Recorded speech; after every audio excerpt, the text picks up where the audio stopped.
Olá, boa noite. Vamos aguardar o pessoal chegando, entrando, para eu me apresentar.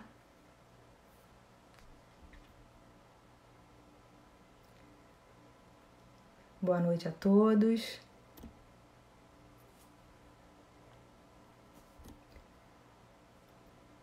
Então vamos lá. Meu nome é Andréa Bacelar, eu sou médica, neurologista e especialista em medicina do sono.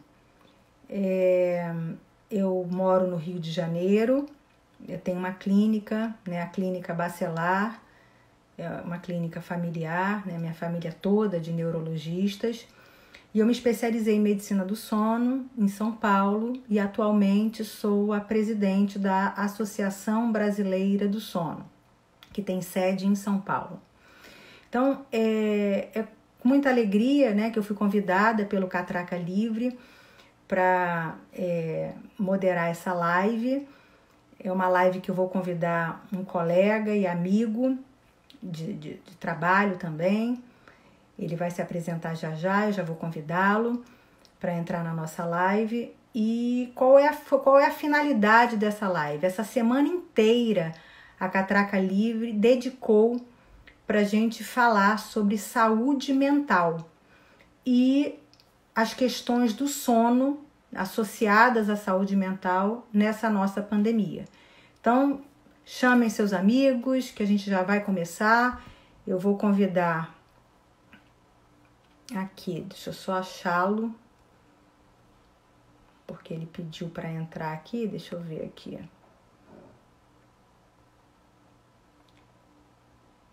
Doutor Alexandre, cadê você?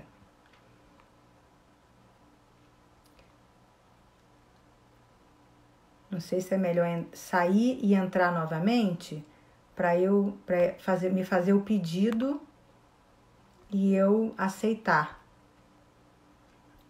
Pode ser, doutor Alexandre?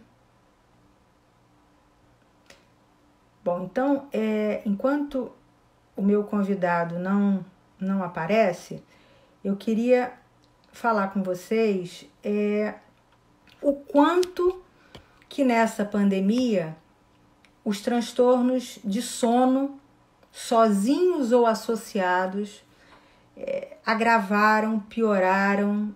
Opa, acho que ele está por aqui.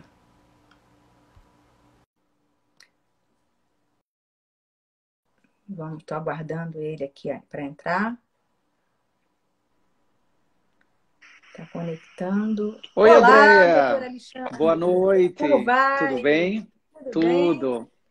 Olha, eu já me apresentei e eu queria que você se apresentasse. E eu já falei que a nossa live vai ser um pouquinho diferente, porque a nossa intenção é fazer esse bate-papo mesmo. E mais adiante a gente vai abrir para as perguntas que vão surgindo, né, ao longo do que a gente vai conversando. Claro. Primeiro, preciso lhe agradecer, doutora Andréia, presidente da Associação Brasileira de Sono, pelo convite para participar dessa live. Parabenizar o Catraca Livre por essa iniciativa, né, de promover uma semana de saúde mental e incluir o sono, o que usualmente é esquecido, a gente sabe bem disso, né, esse debate sobre sono, incluir, parabenizar sobre isso. E, bom, eu sou médico, sou psiquiatra, trabalho no Hospital das Clínicas de São Paulo, trabalho no programa de transtornos do sono, então, dentro do Instituto de Psiquiatria, e a gente lida justamente com essa relação entre os transtornos psiquiátricos e o sono. E achei muito interessante o tema dessa live, que é justamente essa questão do impacto da pandemia nessa relação entre sono e saúde mental. Então, Alexandre, para a gente começar a esquentar, como você, já nesses 3 meses que se passaram, está observando os seus pacientes antigos, novos, frente a essa questão do sono associado ou não com alguma questão mental? André, a primeira coisa que eu te digo parece-me que as pessoas se sentiram mais motivadas a buscar tratamento. Eu nem sei, na prática clínica, se isso é um viés de busca ou se de fato os sintomas estão mais presentes. Mas parece-me que as pessoas se interessaram mais em buscar tratamento, seja pelas questões emocionais ou seja sobre o sono mesmo, porque a busca aumentou, isso sem dúvida. Os sintomas eles já estavam presentes, mas parece-me que eles estiveram, os sintomas sobre sono ou emoções, parece-me que as pessoas tiveram mais oportunidade de entrar em contato ou de perceber esses sintomas. Eu não sei se a questão do home office ou de maior disponibilidade dentro de casa permitiu que elas percebessem que algo não vai bem, já desde antes. Então, esse isolamento social necessário, esse confinamento que todo mundo está vivendo, o home office, parece que fez com que as pessoas pudessem olhar mais para si mesmas e perceberem o que já não estava bom.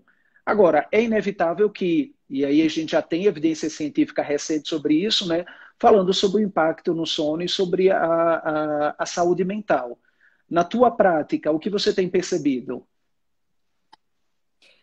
Olha, Alexandre, eu estou um pouco impressionada, porque não somente a busca, que infelizmente ainda é um pouco difícil. Primeiro porque profissional especializado em sono, nós somos poucos. O que a gente vem fazendo ao longo desses anos? Treinando, formando, difundindo para o não especialista também saber abordar e saber tratar o sono.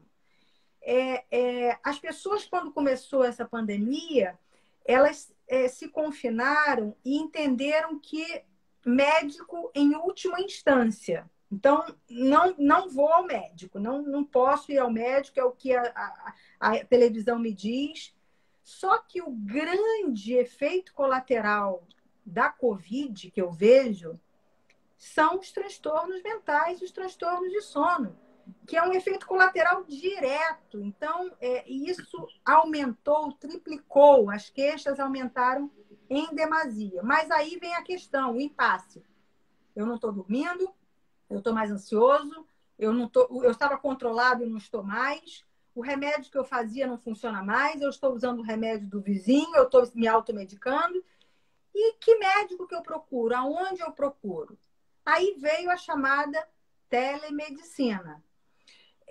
Essa telemedicina, que para alguns é inacessível, como é isso, como funciona isso, existe um estigma que eu acho que o médico tem que estar na presença, eu tenho que estar vendo, se eu pudesse, estaria tocando, né? Mas eu acho que foi um grande avanço, não sei nem como isso vai ficar lá depois que isso passar, né?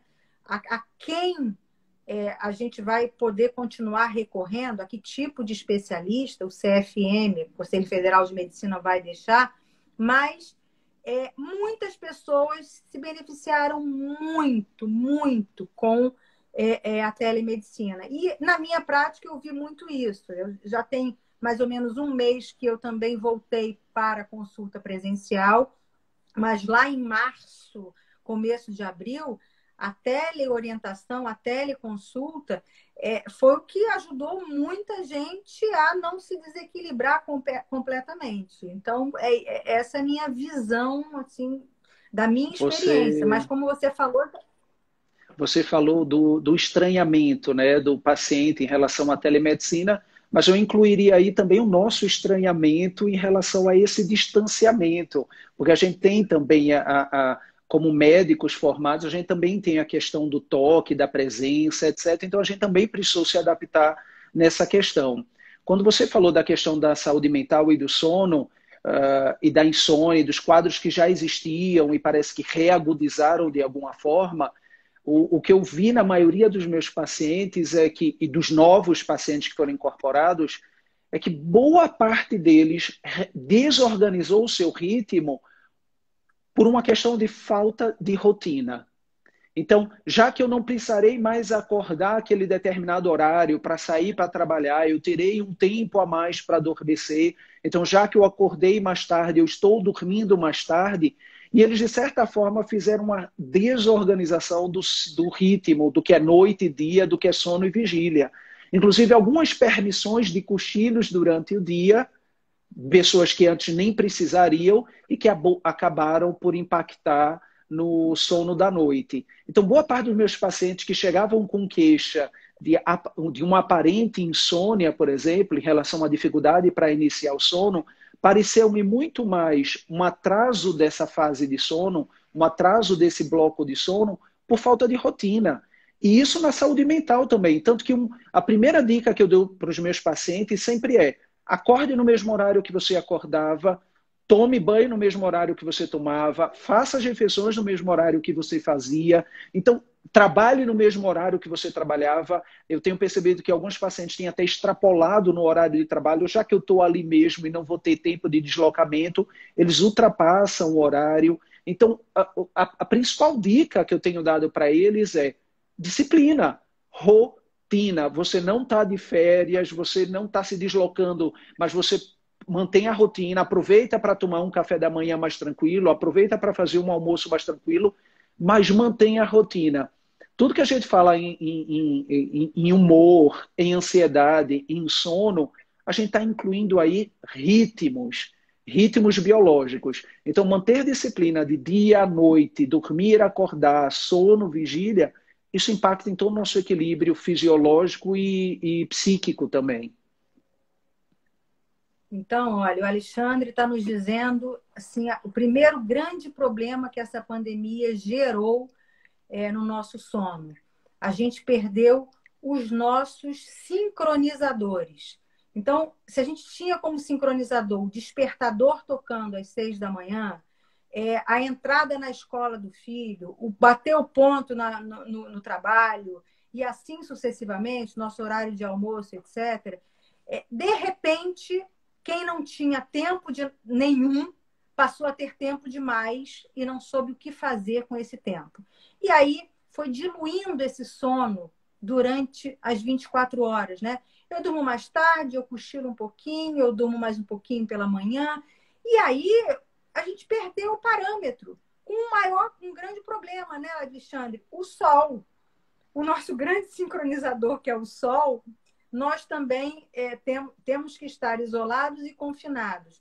Muitas pessoas não tinham e não foram junto ao sol pela manhã para entender, para o nosso corpo entender. É dia, é claro, é vigília, é atividade. E o contrário também. Então, a gente ficou naquela penumbra que não tinha nem o escuro total, porque as telas também começaram a fazer parte da nossa vida, né? A gente hoje não vive sem um tablet, sem um smartphone, sem um computador, porque é a forma que a gente tem até de se comunicar, ou no nosso trabalho, com a nossa família, etc. Então, a tela clara à noite e a ausência de sol durante o dia. Então, a gente está ali no meio do caminho o dia todo, e aí o nosso corpo não sabe. É dia ou é noite? É para eu dormir ou não é para eu ficar acordado? Né, Alexandre? Então, eu acho que esse aí foi o primeiro ponto importante. E nem toda moradia tem um ambiente tão claro assim dentro de casa, né? Então, sempre eu sugiro, abre as janelas, varandas, levanta as cortinas, afasta, porque até para tentar manter a privacidade, às vezes os apartamentos ou as casas elas são muito expostas na vizinhança, etc. As pessoas tendem a manter as suas cortinas, as suas persianas fechadas, porque elas passam pouco tempo em casa, então é muito mais do lado de fora. Então, quando você sai, se você vai a pé, transporte público ou de carro, você está se expondo à luz solar. Não diretamente, mas à luminosidade solar. Então, o que eu tenho dito como regra é: acordou, deixa a luz entrar. Levanta todas as cortinas, abre persiana. Você não precisa estar no frio lá fora, se expondo ao sol, logo cedo pela manhã, mas deixa a luminosidade entrar em todos os ambientes de casa, para poder a gente receber essa sincronização, esse sinal de que é dia, para o teu cérebro entender espontaneamente de que é dia. Isso faz enorme diferença. A gente sabe isso no nosso dia a dia, a gente comenta isso com todos os nossos pacientes, parece uma bobagem, mas isso é um start inicial para começar bem o seu dia e, por sinal, para finalizar bem o seu dia, para iniciar bem o seu sono. Exatamente. Uma outra questão que eu vou deixar a pergunta só para você, porque você é bem especialista nessa área, Alexandre, é a questão da alimentação. A gente tem uma outra sincronização no nosso dia, né? Antes da pandemia, E 3 meses após, as pessoas ganharam peso. E alguns a gente se surpreende quando encontra, ganharam muito peso. Então, eu queria que você comentasse um pouco isso e na sua prática clínica, porque aos que estão nos escutando, né, nos assistindo, o doutor Alexandre trata muito, escreve, estuda muito sobre transtornos alimentares relacionados ao humor, relacionados ao sono. E aí, o que você pode nos dizer sobre essa questão alimentar na pandemia? Andréia, você falou, isso foi bem interessante, e isso eu replico para a questão do comportamento alimentar. Você falou, antes eu não tinha, quando a gente começou nessa quarentena, antes eu não tinha tempo para nada e parece que agora passou a sobrar tempo. Porque a gente tirou tempo de deslocamento, porque a gente parou a correria do escritório para casa, na alimentação funcionou da mesma forma. Essa sobra de tempo se transformou no que a gente chama de um comer beliscador. Então, as pessoas dentro de casa, na necessidade de fazer pausas para se levantar da sua cadeira, que nem todo mundo tinha um escritório dentro de casa, então passou a fazer o escritório no quarto, na bancada do quarto, na sala, na mesa de jantar. Então, essas pausas vieram usualmente acompanhadas de um comer.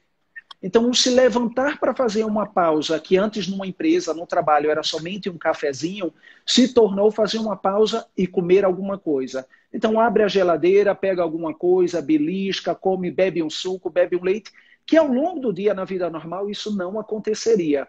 Então, inevitavelmente, as pessoas começaram a comer mais nas 24 horas por esse padrão beliscador. Um outro ponto foi principalmente, eu diria para você, no primeiro mês e meio, a experiência de sintomas depressivos pelo próprio isolamento social. É como se tivessem roubado a nossa vida, né? Tiraram a gente da socialização, dos lugares que a gente costumava ir, das festas, dos ambientes, das folgas, e nos confinaram. Então, muitas pessoas começaram a desenvolver sintomas depressivos relacionados a isso, e também sintomas ansiosos na expectativa do que está por vir. O medo da própria infecção, o medo de se contaminar, o medo da perda financeira, o medo do impacto de quanto tempo esse isolamento durará. Então, tanto os sintomas afetivos de humor quanto sintomas de ansiedade também levaram ou facilitaram o que a gente chama de hiperfagia, do comer exagerado, tanto nas refeições principais quanto entre as refeições. Então, esse comer beliscador. E outra coisa, com esse atraso de fase de sono, as pessoas indo dormir mais tarde por uma desorganização do seu ritmo, também passaram a comer mais à noite, no horário que usualmente não se comia, no horário que usualmente metabolicamente a gente gasta menos energia, portanto, também favorecendo um ganho de peso. E aí, Alexandre, também eu acho que 2 questões também favoreceram esse ganho de peso. É o também chamado sistema de recompensa, né? Aquele indivíduo, eu como porque eu estou ansioso, porque eu estou deprimido, porque eu estou preocupado, né? Eu entro nessa questão das incertezas, mas eu também entro poxa, eu mereço, né? Eu estou aqui em casa, eu estou trabalhando, mesmo assim, estou fazendo o dever com o meu filho, que eu não fazia há muito tempo, estou tendo que faxinar, porque os funcionários, os secretários não estão com a gente, eu estou tendo que fazer isso tudo, então eu mereço comer isso, aquilo, outro. Então, esse sistema de recompensa ali, e aí a vontade do sistema são comidas calóricas, né? São os snack Palatáveis. foods, esses belisquetes mesmo, não são palatáveis, não é a clara de ovo que você vai ter vontade de comer ou uma alface. E isso é calórico, isso ganha peso. E a outra questão é a ausência e dificuldade da atividade física, né? Que também foi uma grande questão nesse confinamento. As pessoas. E é engraçado que isso é cultural, né? Se a gente fosse ver há 50 anos, numa pandemia, a gente não teria tanto essa questão que hoje as pessoas vão para a praia, vão para o calçadão, vão para as praças, academias a gente tem a cada esquina. E aí a gente viu como é que as pessoas realmente, né, já estão culturalmente entendendo a necessidade da atividade física para o corpo, né, do tripé de uma boa saúde. E de repente, eu não faço mais exercício, fazer em casa, fazer sozinho, fazer pelo computador, não tem interesse. E foi mais um fator aí para o ganho de peso.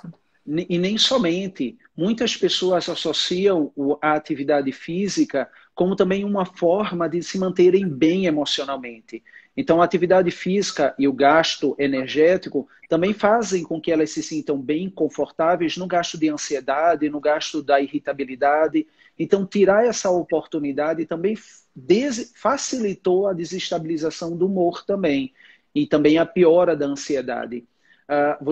Isso que você está relatando, né, do quanto a gente incorporou esses hábitos e de repente a gente foi surpreendido com tudo isso.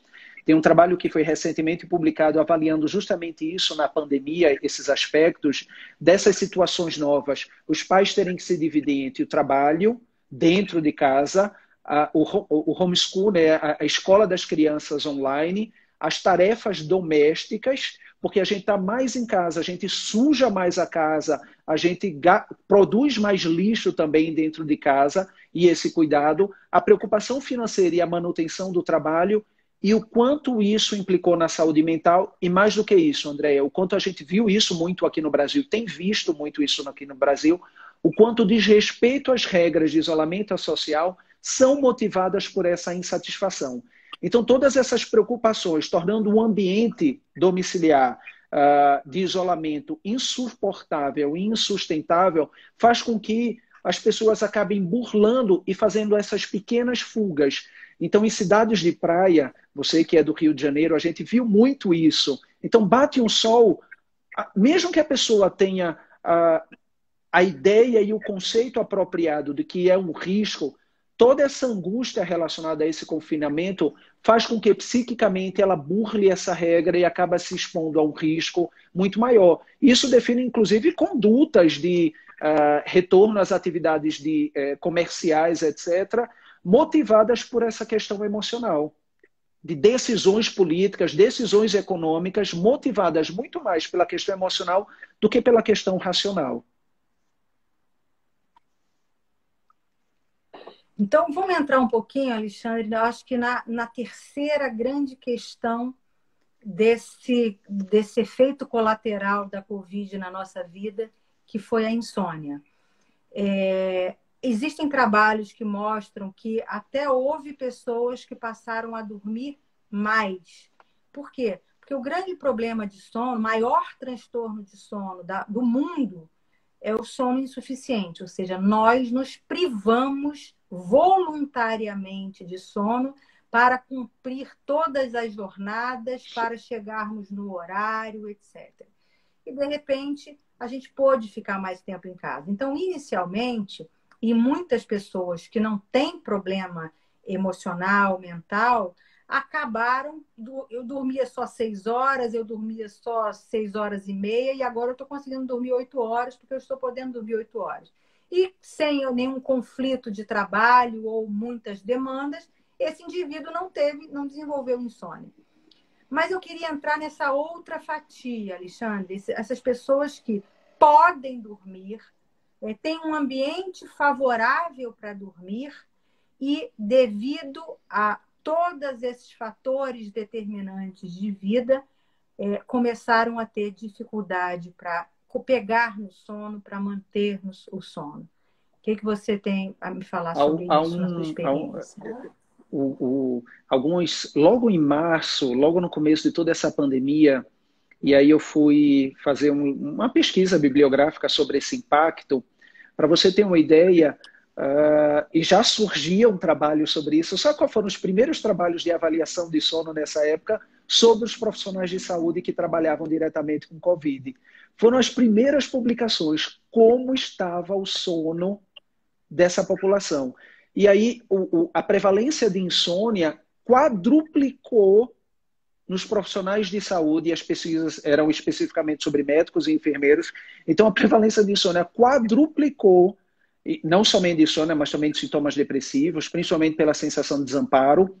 e pelo afastamento da própria família, publicações da China, legitimamente da China. Então, essa prevalência quadruplicou de insônia nessa população.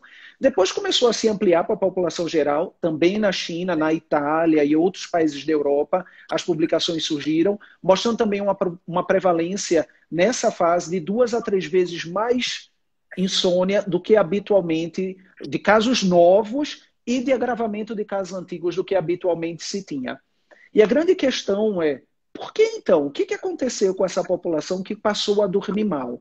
Se isso era diretamente relacionado a ritmo, a situação, e a grande especulação era o impacto emocional modificando o sono dessas pessoas. Então, sintomas ansiosos, sintomas depressivos, experiências do transtorno do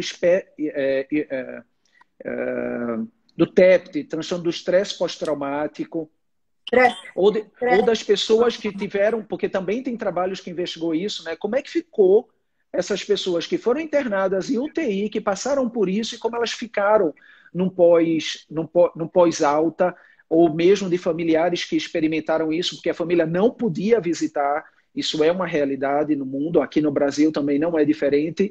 E essas experiências, elas levaram a uma ruminação de pensamentos, particularmente ruminação de pensamentos que dificultava o início do sono ou fragilizava o sono com despertares ao longo da noite, dificultando o reinício do sono.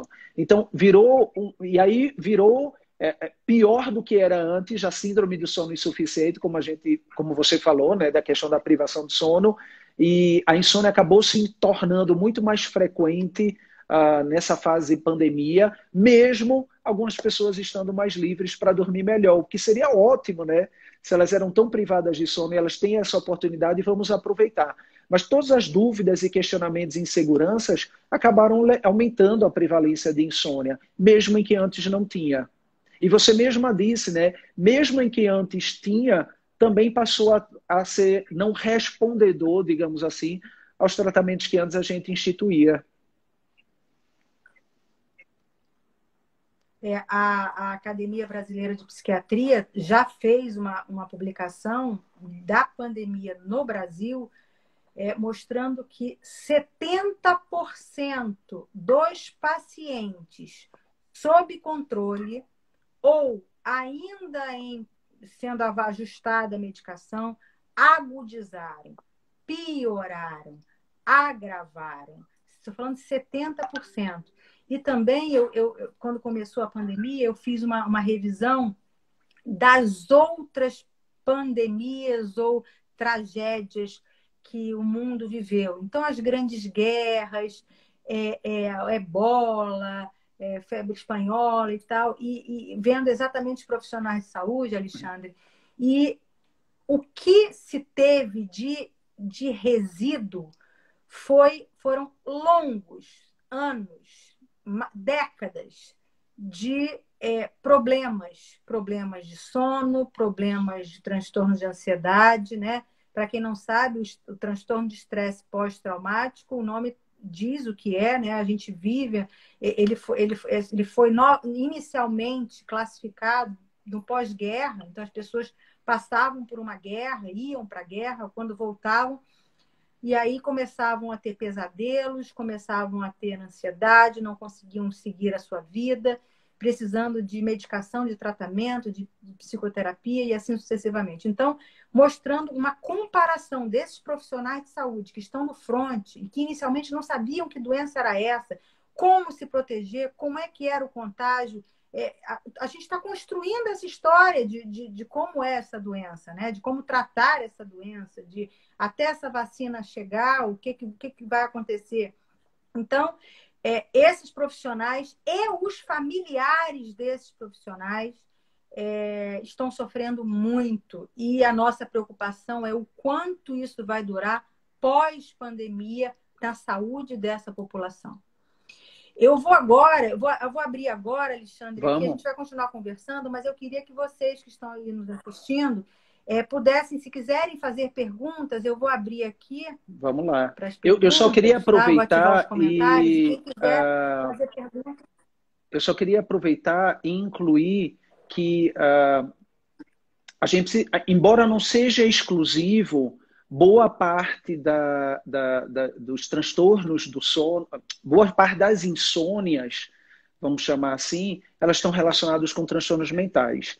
Então, sempre que a pessoa apresentar sintomas de insônia, é obrigatório para o médico e para o profissional, ou mesmo a pessoa que está experimentando a insônia, é obrigatório a investigação a respeito de transtornos de humor, transtornos de ansiedade.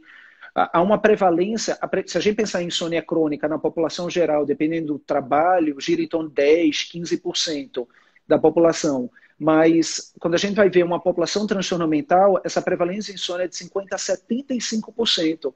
Então a gente precisa ter em mente que se instalou a insônia, é importante a gente fazer a investigação para outros quadros emocionais que estão associados. E nesse caso, a gente não vai... Isso é algo que eu bato sempre em aulas, em debates. A gente não vai colocar aí a hierarquia de que o que apareceu primeiro ou o que apareceu depois, o que é mais importante ou não. A gente vai tratar como uma comorbidade, ou seja, uma morbidade, uma doença que coexiste.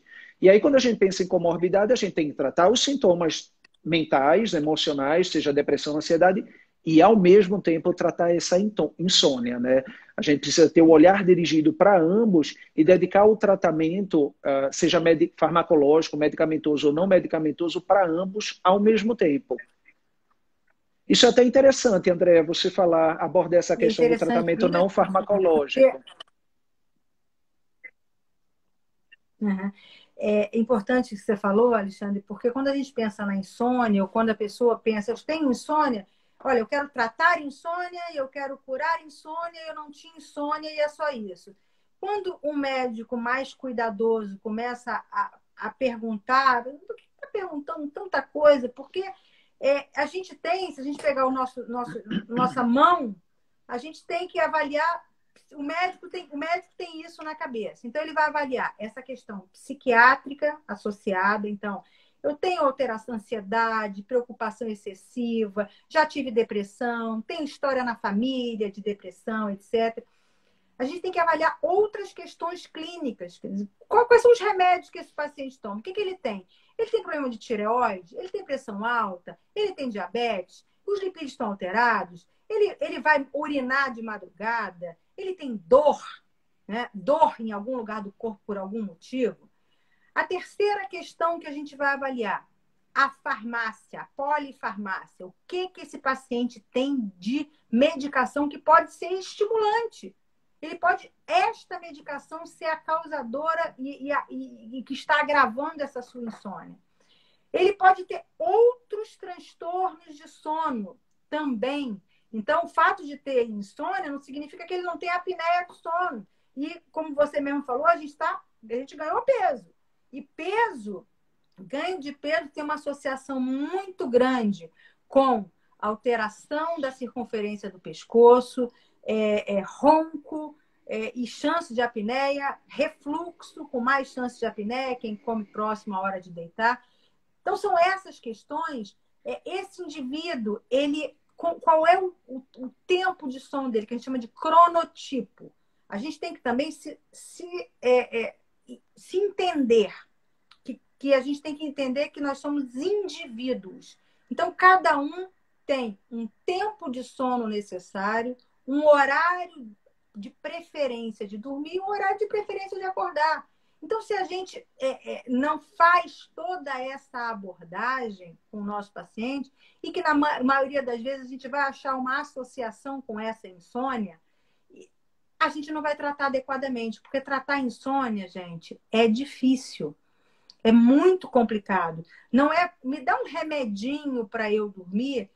Esse é o lado mais fácil para o médico, se ele não quiser tocar na questão e passar um tarja preta, por exemplo, isso será um benefício inicial, porque relaxam, geram bem-estar, sim, mas não são medicações de escolha para tratamento de insônia, nem de ansiedade, né, Alexandre? Isso. Existe um momento do tranquilizante. Né? Eu vou pegar só esse gancho que você falou do cronotipo, né? de que alguns de nós, a gente tem uma tendência de um estado mais de alerta para o anoitecer, algum de nós um estado mais de alerta para o amanhecer. Isso vai modificar o horário que habitualmente o nosso sono fisiologicamente chega. O mais importante quando a gente pensa nisso, e teve uma campanha mundial de sono, que a gente falava respeite seu ritmo, respeite seu sono, é no sentido de você tentar aproximar e tentar, se possível, adequar os seus horários de dia e noite para aquilo que é legitimamente seu. Porque se você aproxima o que é o teu ritmo biológico, o teu relógio biológico da hora de adormecer e da hora de acordar, esse sono, esse bloco de sono será muito melhor aproveitado. Teve uma pergunta aqui que falou sobre sono profundo e despertar no meio da noite, etc. Isso é um mito, né, André? Essa coisa do... Sono profundo é algo que a gente fala quando a gente está vendo um exame de polissonografia. Então, a gente tem lá o exame de polissonografia que mostra os estágios do sono, o ritmo das ondas elétricas modificadas, aí isso leva ao sono de ondas lentas, corresponderia ao sono profundo. Mas, na prática clínica, sono profundo é dormir bem, é isso que importa. A gente não fica preocupado com estágios de sono ou não. A gente fica preocupado com a sensação reparadora desse sono. E é isso que você tem que ficar preocupado. Quando você que está nos ouvindo, a ideia é acordar no dia seguinte com a sensação de que, nossa, eu tive uma noite gostosa de sono. Essa noite gostosa de sono, em geral, deve girar em torno, para um adulto, em torno de 7 horas, pelo menos aí. Um pouco menos, um pouco mais, respeitando a individualidade de cada um, mas usualmente 7 horas. E não importa se a pessoa... E agora tem uns dispositivos, uns aplicativos eletrônicos que apontam para a gente que você teve tantos por cento de sono profundo. Isso é mito. Não, infelizmente, só pelo celular que está ali do lado, isso não importa. O que importa é você acordar no dia seguinte com a sensação de que eu tive um sono reparador, eu tive um sono de boa qualidade. Eventualmente despertar no meio da noite com um retorno breve ao sono, isso é considerado normal. Às vezes um desconforto corporal, como você mesma citou, dor, às vezes um barulho na rua, já que a gente não tem um isolamento acústico tão perfeito. Então, eventualmente despertar no meio da noite e rápido reinício do sono e sem repercussão diurna, isso também não quer dizer que seu sono é ruim. As pessoas também têm um mito, Andréia, do sono perfeito, né? Todo mundo acha que precisará dormir às 8 horas e que isso é o sono ideal. A gente não raramente atende pacientes que dizem, mas eu sei que eu preciso dormir 8 horas. E quando a gente vai investigar, a pessoa está muito bem compensada, leva muito bem o seu dia, dormindo 6 horas e meia, 7 horas. Então, se você respeitar seu ritmo e ter a sensação de que o sono é de boa qualidade e não tem qualquer repercussão durante o dia, seja emocional, atenção, concentração, sensação de fadiga, alteração de humor, tá tudo bem com o seu sono. O sono ele precisa ser individualizado para cada um de nós. Joia, Alexandre. Então, a pergunta, quando a pessoa faz a pergunta assim, como é que eu sei que eu preciso de tantas horas de sono? É isso. Eu acordo e tenho um bem-estar físico e mental para viver aquele dia.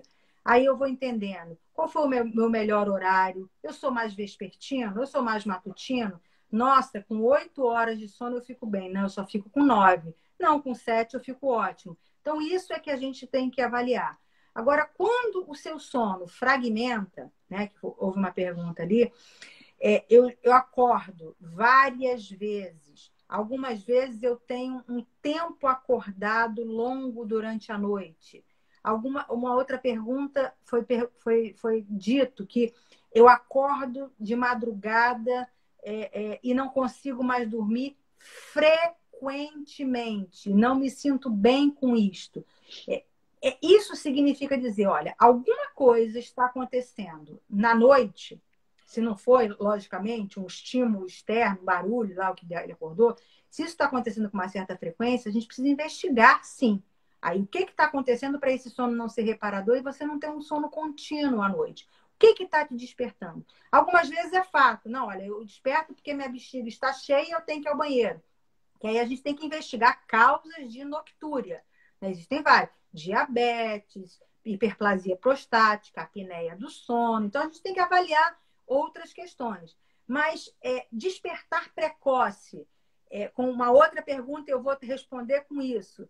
Se a insônia leva à depressão, e aí o Alexandre já falou para gente que não importa o que veio antes, o ovo ou a galinha. Às vezes a manifestação primeiro é insônia, para depois ter depressão. Inicialmente é só alteração de humor, tristeza, isolamento, dormindo bem. E depois aparece a insônia. Então, aparecendo um dos dois, ou eu não tenho nada disso, mas eu não consigo manter o meu sono, a gente precisa investigar isso. Uma das ferramentas objetivas é a polissonografia, esse estudo do sono, que hoje a gente tem alguma facilidade, alguns locais fazem no domicílio polissonografia completa, que avalia a parte neurológica, avalia a parte respiratória. Às vezes a gente tem que ir para um laboratório de sono. Acho que a maioria dos estados do Brasil já tem algum centro de polissonografia. Muitas operadoras de plano de saúde cobrem esse exame de polissonografia. Infelizmente, instituições públicas, na grande maioria, as que possuem laboratório de sono, funcionam mais para essas pesquisas. Isso que a gente tem que fazer para definir o que é bom, o que não é bom, o que funciona, o que não funciona. Infelizmente, a gente não tem, em grande porte, leitos públicos com esse fim. Mas o que eu quero dizer com isso? Que a gente precisa atentar para o nosso sono. A gente não pode achar que dormir pouco, dormir mal é isso mesmo, porque existem consequências objetivas e já muito bem determinadas na literatura, né? Dormir menos do que 6 horas cronicamente vai gerar complicações em longo prazo, cardiológicas, metabólicas, metabólicas, entenda-se, diabetes, obesidade, depressão, baixa imunidade. Então, tem tantas complicações que a gente vai ter pelo fato de dormir pouco ou dormir mal, que a finalidade dessa semana é a gente, olha, alerta, liga uma luzinha amarela ali e fala assim, olha, vou observar se o meu sono está de qualidade. E aí tem uma outra pergunta para você, Alexandre, aqui. O que afeta o metabolismo no metabolismo basal quando a gente dorme pouco, quando a gente tem débito de sono?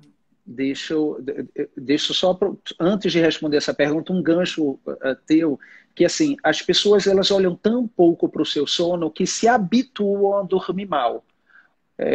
E aí elas acham que está tudo bem. Ontem mesmo eu atendi uma paciente que tem um histórico de dormir, é a primeira vez que ela procura um tratamento para o seu sono, e ela tem um histórico de dormir mal de verdade há 5 anos. Só que ela teve um quadro depressivo associado. Ela tratou a depressão, remitiu completamente a depressão, ficou muito satisfeita com suas emoções e estava muito bem, e o sono passou a ser negligenciado porque ela estava bem. Então deixou de ser importante. E ela passou a dormir muito pior ainda recentemente com essa situação da pandemia.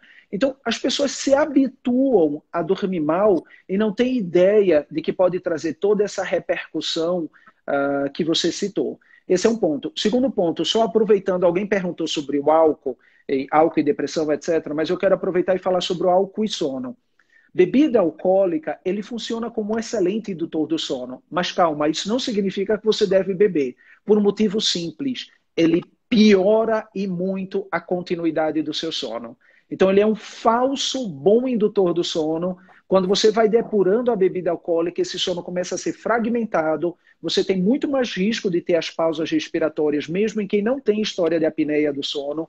Você tem muito mais risco de fazer pesadelos sob o efeito da depuração do álcool e fragmentá-lo com vários despertares e no dia seguinte ter um sono de péssima qualidade. Então, definitivamente, álcool e sono não combinam. Isso é um fato.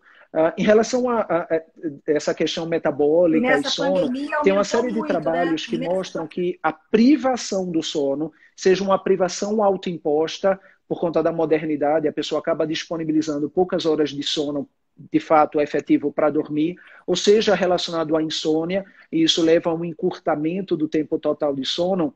Alguns moduladores relacionados ao apetite, eles acabam tendo a sua curva de aumento de circulação no sangue, o que a gente chama de nível sérico, achatado. Então, tem alguns moduladores de controle do apetite, promotores de saciedade, que atingem o seu pico máximo durante a noite. Por isso que a gente consegue ficar 8 a 10 horas no período noturno sem sentir fome e acordar de manhã para tomar seu café da manhã sem desespero, etc. Em que outro momento do dia a gente fica 10 horas sem comer? Então, a gente tem alguns moduladores que estão lá no seu nível sérico aumentado, que vai repercutir no controle alimentar durante o dia. E a privação de sono ou a própria insônia impede que esses hormônios, que alguns desses hormônios atinjam o seu nível habitual, aumentando, por exemplo, o consumo ou mesmo a impulsividade alimentar durante o dia, inevitavelmente favorecendo o ganho de peso. Então, isso é só mais um dos exemplos que a gente tem em relação a negligenciar o próprio sono. E nessa pandemia, né, Alexandre, muita gente ingeriu muito mais bebida alcoólica. Há relatos de ingestas diárias, não só frequência, como volume, né, como quantidade de álcool, sim. Isso interfere no metabolismo basal também, porque ele é bem calórico, interfere muito no sono, interfere no grau de alerta, na qualidade durante o dia. Então, Interfere quimicamente não é por no aí, não é a funcionamento cerebral. solução. E aí, modificando esse funcionamento cerebral, o principal Não, risco é a dependência química, que a pessoa vai inserindo no dia a dia um pouquinho de álcool, de bebida alcoólica, cada dia, mantendo, e sem se dar conta pode se tornar um dependente. Então, definitivamente, essa socialização. O que eu tenho costumado dizer, André, para ser bem taxativo, não faça nada hoje que você não costumava fazer antes. Então, tente manter a sua rotina como costumava ser, apesar do confinamento. Não inclua e tente não excluir hábitos que antes não existiam. Ok, mas a gente também tem que falar, e muitas pessoas começaram a ter bons hábitos, novos hábitos mais saudáveis nessa pandemia. Eu também tenho esses relatos, também não vamos só criticar. Houve uma pergunta aqui se essa live vai ser gravada. Sim, irá no IGTV. Assim que acabar, a gente vai gravar essa live. Sobre paralisia do sono, muito rapidamente, né? Que é você acordar e não conseguir se movimentar. Um relato de uma pessoa que isso vem acontecendo com frequência na pandemia. Paralisia do sono, ela pode acontecer.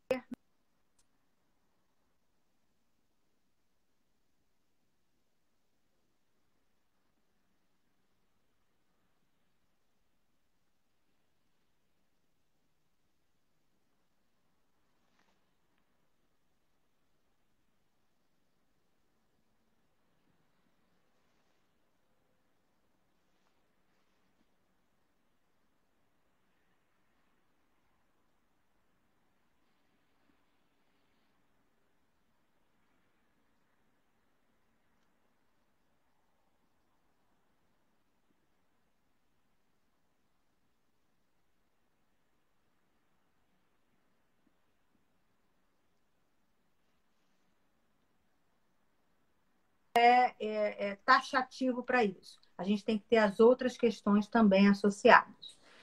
Também se falou aqui de medicações, né? Eu acho que medicação a gente tem que entender que é individual. Não existe receita de bolo, não existe uma única medicação. Citaram aqui a trazodona, que é um antidepressivo, que pode ser utilizado sim para depressão, pode ser utilizado para insônia, a dose é variável, depende muito de cada paciente. Então, hoje, o tratamento da insônia é muito individualizado. Primeiro, a gente tem que definir aqueles 5 fatores associados. Muitas vezes é necessário lançar mão de alguma ferramenta. Às vezes a gente faz a polissonografia para descobrir questões que possam estar interferindo nessa fragmentação do sono. E depois é que